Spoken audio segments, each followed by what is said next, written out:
Persiapan di Magelang gimana nih Pak? Wah, harus siap kita. Besok kita akan sama-sama terbang ke Jogja. Dari Jogja kan jalan darat ke Magelang. Kalau saya senang sekali karena alma mater ya, Akademi Militer kan alma mater saya, dan tentunya selalu ada kenangan, nostalgia kalau setiap kembali ke kota Magelang, terkhusus di Akademi Militer. Saya rasa akan menjadi kegiatan yang menyenangkan, sekaligus juga mengesankan karena jarang-jarang kan seluruh kabinet dikumpulkan, kemudian juga diberikan pembekalan, termasuk juga nilai-nilai karakter yang insya Allah akan membekali kita semua yang akan menjalankan amanah di pemerintahan ke depan. Berarti nggak ada persiapan khusus Pak? Kenapa? Nggak ada persiapan khusus? Persiapan? Enggak ada. Oke. Oh, saya belum dengar saya. Saya belum dengar. Oh gitu ya, saya belum dengar. Iya. Ya, makasih ya. Ayo. Makasih ya. Mas, terkait Makasih. harmonisasi Kementerian PU dan PR ini akan Siap, makasih. Bang, duduk.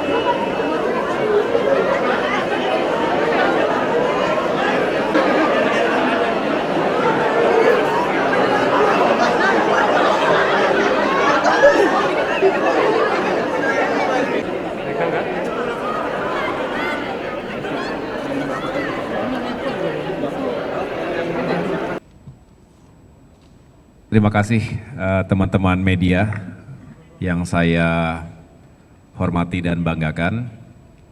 Kami baru saja melakukan rapat atau briefing di mana saya menggunakan kesempatan yang baik ini dalam kunjungan pertama ke Kementerian PUPR yang tentunya sekarang sudah menjadi Kementerian PU karena perumahan dan kawasan permukiman menjadi satu kementerian baru. Saya ingin mengenal lebih dekat para pejabat teras, sekaligus saya tadi mendengarkan penjelasan sebagai gambaran umum, sebagai baseline awal dari berbagai rencana aksi termasuk policy yang akan dijalankan oleh Kementerian PU ini dan juga tentunya oleh Kemenko Infrastruktur dan Pembangunan Kewilayahan. Jadi terima kasih kepada Bapak Menteri PU, Pak Dodi Hanggodo, Ibu Wamen, Ibu Diana, Pak Sekjen dan para dirjen, para kepala badan yang tadi sudah menjelaskan secara lugas apa saja yang menjadi capaian, tantangan, termasuk juga rencana aksi ke depan. Hadir pula Menteri Transmigrasi, Bapak Iftithah Sulaiman yang sengaja saya libatkan karena saya ingin tim Kemenko Infrastruktur ini solid. Saya sudah datang ke Kementerian ATR BPN tentunya, 8 bulan terakhir ini saya mengawaki kementerian itu.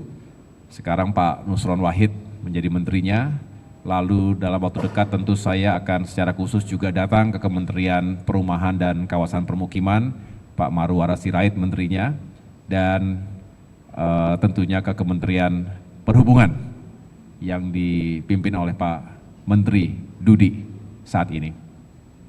Jadi semangatnya adalah bagaimana pembangunan infrastruktur ke depan ini menghadirkan keberlanjutan, continuity dari pembangunan infrastruktur yang telah dijalankan 5-10 tahun terakhir, juga tentunya periode-periode sebelumnya. Karena pembangunan infrastruktur itu tidak lepas-lepas, pasti ada kesinambungannya.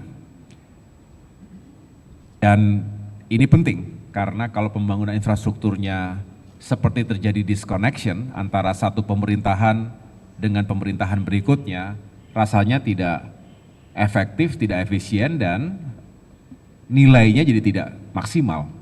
Nah sebaliknya, kalau terintegrasi dengan baik, termasuk tadi kita bicara bagaimana menghadirkan pembangunan yang berkeadilan dan merata.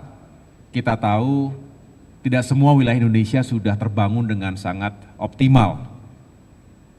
Kalau Jawa misalnya sudah jauh lebih advance, lebih terhubung satu sama lain. Tetapi wilayah-wilayah di pulau-pulau lainnya masih cukup banyak tantangan. Bahkan ada yang tertinggal. Disinilah semangat bagaimana konektivitas, integrasi, dan pembangunan yang merata tadi bisa mengurangi gap antara wilayah yang sudah lebih maju ekonominya dengan yang masih tertinggal. Kemudian kita tahu bahwa Presiden Prabowo Subianto juga terus menekankan pentingnya pembangunan infrastruktur untuk menghadirkan sentra-sentra pertumbuhan ekonomi yang sudah exist saat ini diperkuat, yang belum dibangun. Karena mengejar pertumbuhan yang tinggi, pertumbuhan ekonomi yang tinggi sesuai dengan semangat Astacitanya, termasuk juga menuju Indonesia Emas, itu dibutuhkan sentra-sentra pertumbuhan ekonomi baru. Nah disinilah kembali Kementerian PU menjadi sangat fundamental. Oleh karenanya tidak berlebihan jika Pak Presiden mengharapkan Kementerian PU ini benar-benar bisa menjalankan tugasnya dengan baik, mencegah terjadinya inefisiensi, apalagi kebocoran APBN, yang sekali lagi kalau ditata dengan baik, dengan leadership, dengan manajemen yang prudent, ini bisa semakin dirasakan manfaatnya oleh masyarakat. Pembangunan jalan, jembatan, kemudian juga terkait dengan permukiman, kawasan-kawasan yang juga harus disiapkan kebutuhan infrastruktur dasarnya,